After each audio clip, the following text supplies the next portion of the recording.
최근에 기술주 시장이 전반적으로 좀 조정을 받으면서 많은 분들이 아시는 한 핀테크 기업 주가도 크게 흔들렸습니다. 네. 바로 소파이인데요. 작년 말에 $30를 넘보던 주가가 지금 $21 선까지 밀려났어요. 네, 꽤 많이 떨어졌죠. 그래서 투자자들 사이에서는 이거 거품 꺼지는 거 아니냐는 우려도 나오고요.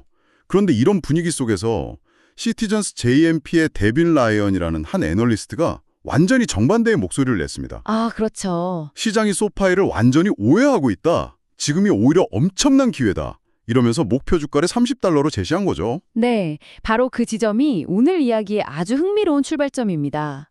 모두가 위험하다 이러면서 고성장 기술주에서 발을 뺄 때 아니다. 당신들이 이 회사의 본질을 놓치고 있다고 딱 선언한 셈이니까요. 그렇죠. 이 애널리스트의 주장은 간단합니다. 시장은 소파이를 여전히 그냥 학자금 대출 좀 하는 핀테크 회사 정도로 보는데 실제로는 이미 금융계의 모든 걸 빨아들이는 거대한 플랫폼으로 변신을 끝냈다는 거예요. 아, 그 속도를 시장이 전혀 못 따라오고 있다. 네, 바로 그겁니다. 그래서 오늘 저희는 이 애널리스트의 분석을 나침반 삼아서 이 시장의 불안감 뒤에 가려진 소파이의 진짜 성장 엔진이 뭔지 한번 깊게 파고 들어가 보려고 합니다. 좋습니다. 단순한 주가 전망을 넘어서 소파이라는 기업의 비즈니스 모델 자체가 어떻게 진화하고 있는지 그 핵심 전략을 한번 해보는 시간이 되겠네요. 자, 그럼 가장 핵심적인 개념부터 짚어보죠. 애널리스트가 보고서에서 수익성 있는 1차 관계 플라이휠이라는 표현을 썼는데 말이 좀 어렵습니다. 네, 좀 그렇죠. 이걸 하나씩 뜯어보면 1차 관계, 그러니까 고객과 한번 관계를 맺으면 그 관계가 계속 수익성 있는 다른 관계로 이어지면서 마치 플라이휠처럼 한번 돌기 시작하면 저절로 계속 굴러간다. 뭐 이런 뜻으로 보이는데요. 와, 아주 정확하게 핵심을 짚으셨습니다. 이게 정확히 어떤 개념인가요? 그 플라이휠이 원래 무거운 바퀴를 말하는데요. 처음 돌리기는 되게 힘들지만 한번 가속도가 붙으면 아주 적은 힘으로도 계속해서 빠르게 회전하는 특성이 있거든요. 아, 네네. 소파이의 사업 모델이 바로 이 플라이휠 같다는 거죠. 금융계 아마존을 생각하시면 이해가 좀 쉬울 수 있습니다. 아마존이요? 네, 아마존이 프라임 멤버십 하나로 고객을 딱 묶어두고 쇼핑, 스트리밍, 클라우드까지 그냥 모든 걸 팔잖아요. 소파이도 똑같다는 겁니다. 아, 그러니까 학자금 대출이라는 첫 번째 문으로 고객을 들여온 다음에 그 고객의 평생 금융 여정, 예를 들면 첫 신용카드 발급이라든가 주택담보대출, 뭐 나중엔 자녀를 위한 투자계좌 개설까지 전부 다 소파이 안에서 해결하게 만들겠다 이런 거군요. 바로 그겁니다. 이게 성공하면요, 게임의 룰 자체가 바뀝니다. 게임의 룰이요? 네, 보통 금융사들은 신규 고객 한 명을 유치하려고 정말 엄청난 광고비를 쓰거든요. 이걸 고객 획득 비용, 즉 CAC라고 아, CAC, Customer Acquisition Cost. 네, 맞습니다. 그런데 이 플레이휠이 돌기 시작하면 기존 고객이 너무나 자연스럽게 다른 상품을 이용하니까 이 CAC가 거의 0에 가까워집니다. 와, 비용은 줄어드는데 한 명의 고객으로부터 얻는 평생 가치, LTV라고 하죠. 이건 기하급수적으로 늘어나는 선순환 구조가 만들어지는 겁니다. 그런데요. 사실 이런 교차 판매 전략은 모든 은행들이 거의 뭐 수십 년째 외쳐온 것 아닙니까? 맞아요. 당장 우리 은행 앱만 켜봐도 예금, 대출, 펀드, 보험까지 다 팔고 있잖아요. 소파이의 플라이휠은 기존 은행들의 교차 판매랑 근본적으로 다른 점이 있나요? 굉장히 날카로운 질문입니다. 결정적인 차이는 출발점하고 고객 경험에 있습니다.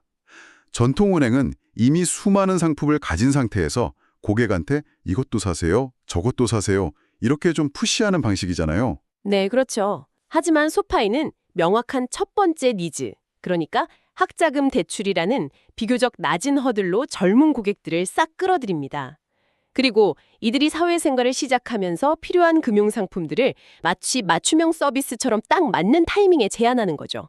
아, 모든 서비스가 하나의 앱에서 아주 매끄럽게 연동되는 디지털 네이티브 경험은 기본이고요. 실제로 작년 4분기 기준으로 소파이 회원 수가 전년 대비 35%나 늘었는데 이건 플라이휠이 단순한 구호가 아니라 실제로 작동하고 있다는 아주 강력한 증거입니다. 35% 성장? 와, 그 숫자가 의미하는 바가 크군요. 단순히 신규 고객이 늘었다는 걸 넘어서 그들이 소파이라는 생태계 안에 성공적으로 안착하고 있다, 이런 신호로 볼 수 있겠네요. 맞습니다. 일단 한번 이 생태계에 들어온 고객은 웬만해선 떠나질 않게 돼요. 여러 상품을 함께 쓰면 금리 우대 같은 혜택도 주어지고 모든 금융 정보를 한눈에 볼 수 있으니까요. 이렇게 쌓인 고객 충성도와 데이터는 경쟁사가 따라올 수 없는 강력한 해자, 모트가 되는 셈이죠. 알겠습니다. 고객을 꽉 묶어두는 강력한 플라이휠, 이게 첫 번째 핵심이군요. 그런데 보고서는 여기서 한 발 더 나아가서 소파이는 더 이상 대출 회사가 아니다라고 단언합니다. 이건 좀 도발적인 주장처럼 들리는데요. 그렇죠. 애널리스트는 어떤 근거로 이런 진단을 내린 건가요? 애널리스트가 시장은 종종 전환기에 있는 기업을 잘못 평가한다는 말을 인용하는데요. 소파이가 바로 그 전환기의 한가운데에 있다는 겁니다. 전환기요? 네, 대출 기관에서 서비스 플랫폼으로 넘어가는 이 거대한 변화를 시장이 놓치고 있다는 거죠. 그리고 그 증거로 구체적인 숫자를 딱 제시합니다. 바로 수수료 기반 수익의 폭발적인 성장입니다. 수수료 기반 수익이요? 네, 2025년 4분기 기준으로 소파이의 수수료 기반 수익이 4억 4,300만 달러를 기록했는데 이게 1년 전보다 무려 53%나 급증한 수치입니다. 53%요? 네, 이 숫자가 왜 중요하냐면 소파이가 더 이상 자기 돈, 그러니까 대차대조표에만 의존해서 사업하지 않는다는 걸 의미하기 때문입니다. 자기 돈에 의존하지 않는다. 그게 무슨 뜻이죠? 대출 사업은 당연히 자기 자본으로 돈을 빌려주고 이자를 받는 사업 아닌가요? 전통적인 대출 사업은 그렇습니다. 100억을 빌려주려면 내 금고에 100억이 있어야 하죠. 자본도 많이 묶이고 리스크도 크고요. 하지만 플랫폼 사업은 다릅니다. 어떻게 다른가요? 예를 들어 소파이가 갈릴레오라는 회사를 인수했는데요. 이 회사는 다른 핀테크 기업들이 결제나 카드 발급 같은 금융 서비스를 만들 수 있도록 기술 인프라를 제공하고 수수료를 받습니다. 아, 이건 자기 돈 한 푼 안 들이고 기술력만으로 돈을 버는 거죠. 훨씬 가볍고 또 훨씬 빠르게 확장할 수 있는 모델입니다. 알겠습니다.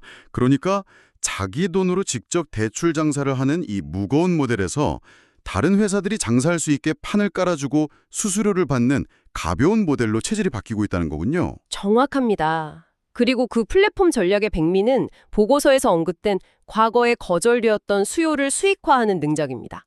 거절된 수요를 수익화한다. 버려지는 곳에서 가치를 찾아낸다는 말처럼 들리는데요. 바로 그겁니다. 예를 들어 볼게요. 어떤 고객이 소파이의 개인 대출을 신청했는데 네, 소파이의 내부 심사 기준에 미달해서 대출이 거절됐다고 가정해보죠. 네. 보통의 은행이라면 여기서 안녕히 가세요 하고 관계가 끝나잖아요. 이 신청서는 그냥 휴지통으로 들어가는 거죠. 하지만 소파이는 다릅니다. 어떻게 다른가요? 이 고객을 그냥 떠나보내는 대신에 자신들의 대출 파트너 네트워크에 있는 다른 금융사의 상품과 연결을 해줍니다. 아, 정말요? 네, 저희 기준에는 맞지 않지만 파트너사인 A저축은행의 상품이라면 가능할 수도 있습니다. 연결해드릴까요? 이렇게 제안하는 거죠. 그리고 만약 대출이 성사되면 소파이는 그 과정에서 중개 수수료를 받습니다. 와, 그건 정말 영리한 발상이네요. 그런데 한편으로는 이런 우려도 드는데요. 고객 입장에서 소파이한테 거절당하고 다른 곳으로 팔려갔다. 이런 부정적인 느낌을 받을 수도 있지 않을까요? 네, 충분히 가질 수 있는 의문입니다. 브랜드 이미지의 위험은 없나요? 근데 관점을 한번 바꿔보면 대출이 급한 고객 입장에서는 완전히 거절당하고 막막해지는 것보다 다른 대안이라도 제시받는 것이 훨씬 긍정적인 경험일 수도 있습니다. 나를 끝까지 도와주려고 노력하는구나, 이런 인상을 줄 수도 있죠. 아, 그럴 수도 있겠네요. 물론 이 과정이 얼마나 투명하고 고객 친화적으로 설계되느냐가 관건이겠지만요. 중요한 건 소파이는 어차피 대출해줄 수 없어서 버려졌을 거절된 신청서 한 장으로도 돈을 벌고 있다는 사실입니다. 잠재적 손실을 수익으로 전환하는 거군요. 그렇죠. 이것이야말로 단순한 대출회사를 넘어선 금융 앱스토어 같은 플랫폼 사업자의 면모를 명확히 보여주는 사례입니다. 알겠습니다. 고객을 묶어두는 플라이휠, 그리고 버려지는 데이터까지 수익으로 만드는 플랫폼 전략. 이것만으로도 충분히 인상적인데요.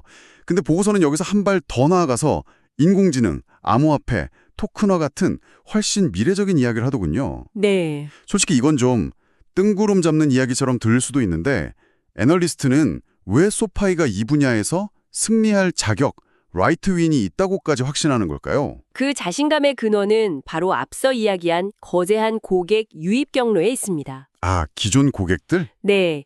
이미 수많은 충성 고객들이 소파이라는 고속도로 위에 올라와 있다는 거죠. 새로운 암호화폐 거래소가 처음부터 막대한 마케팅 비용을 써서 고객을 모아야 하는 것과는 줄말선이 다른 겁니다. 기존 고객들은 이미 신뢰하고 있는 소파이 앱 안에서 너무나 자연스럽게 암호화폐 거래를 시작할 가능성이 높으니까요. 솔직히 말씀드리면 암호화폐요. 이미 시장에는 코인베이스나 로빈후드 같은 쟁쟁한 플레이어들이 버티고 있는데 후발주자인 소파이가 여기서 뭘 더 할 수 있을까 하는 의구심이 먼저 듭니다. 그렇죠. 이미 레드오션 아닌가요? 맞습니다. 단순한 암호화폐 거래 기능만으로는 차별화가 어렵죠.